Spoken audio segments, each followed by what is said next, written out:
आज हम आपको बताएंगे कि दुनिया की पुरानी सभ्यताएं क्या थीं। दुनिया की पुरानी सभ्यताएं क्या थीं। तो आज हमने ये एक पुस्तक है, भारत के मूल निवासी और आर्य आक्रमण से ये हमने अध्ययन करके आप लोगों को बता रहे हैं कि इस दुनिया में पुरानी सभ्यताएं कौन कौन थीं। प्राचीन मानव समाज के अस्तित्व को पुरातत्ववेत्ताओं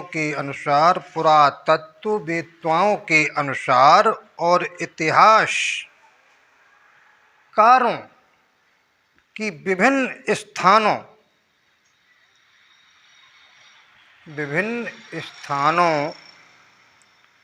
को खोजकर ढूंढ निकाला है। पुरातत्ववेत्ताओं और इतिहासकारों ने दुनिया की जो तमाम जगह थी, कई ऐसी जगह थी, वहाँ से उस चीज़ को खोज करके निकाला है। उन सभी को सभ्यता या सभ्य समाज के अग्रदूत के रूप में मान्यता देने में विद्वान इतिहासकार ने कृपणता की है। क्या की है? कृपणता की है। मतलब बहुत मेहनत के साथ उन्होंने ये बात खोज करके निकाली है, या उन्होंने ये कृपा की है कि पुरानी सभ्यताएं क्या क्या थीं। पूर्व उल्लिखित चारित्रिक विशेषताओं का आधार पूर्व उल्लिखित चारित्रिक विशेषताओं के आधार पर कुछ एक मानव समाज के अस्तित्व को सभ्य के अग्रदूत के रूप में मान लिया गया है। कुछ मानव समाज को अस्तित्व के सभ्य समाज के अग्रदूत के रूप में मान लिया गया है। तो कालानुक्रम मतलब काल के अनुसार उन सभ्यताओं का नाम मैं बता रहा हूँ। क्या है? कुटाल हुयुक सभ्यता, एक ये है कुटाल हुयुक सभ्यता, और दूसरी प्राचीन असुर और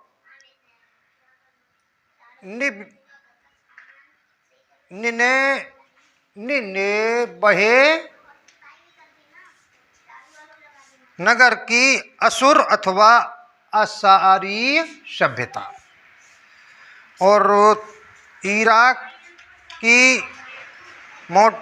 मोसोपोटामिया या शुमेर अपवाद बेबीलोनामी सभ्यता, मिस्र की सभ्यता, उंग्रित एवं फिनीशीय सभ्यता, और प्राचीन ईरान की अवेस्ता सभ्यता, चीन सभ्यता, और मोहनजोदड़ो और हड़प्पा में सिंधु तट की भारतीय सभ्यता।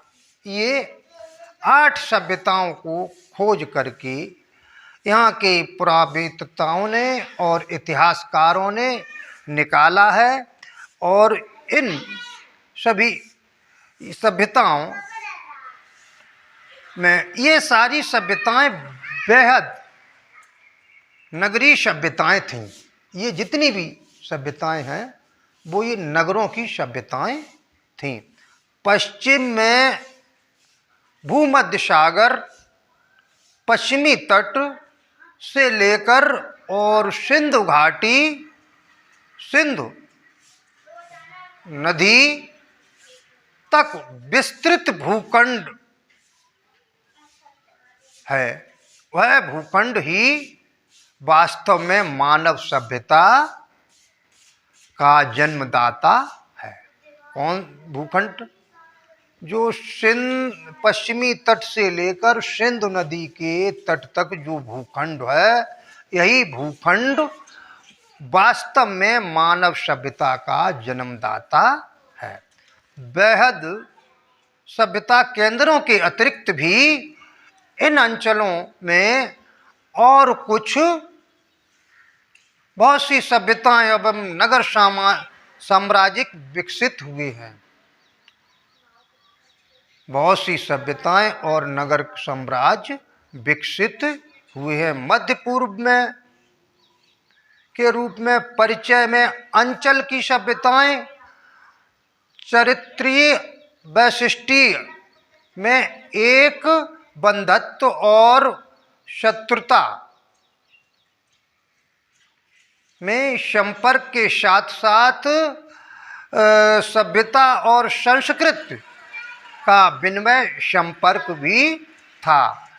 वे एक दूसरे से प्रभावित और आत्मीयता से जुड़ी हुई थीं।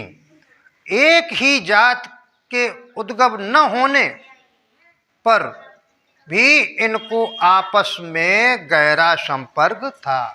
जबकि ये लोग एक जात के नहीं थे, फिर भी आपस में ये संबंध बहुत गहरे रखते थे। भारतीय असुर सभ्यता की निसंदेह असुर सभ्यता से निकटता है। भारतीय असुर सभ्यता की निसंदेह असुर सभ्यता से निकटता है और ईरानी अवेस्ता से असुर पूजक लोग भारतीय असुर सभ्यता के निकटवर्ती थे।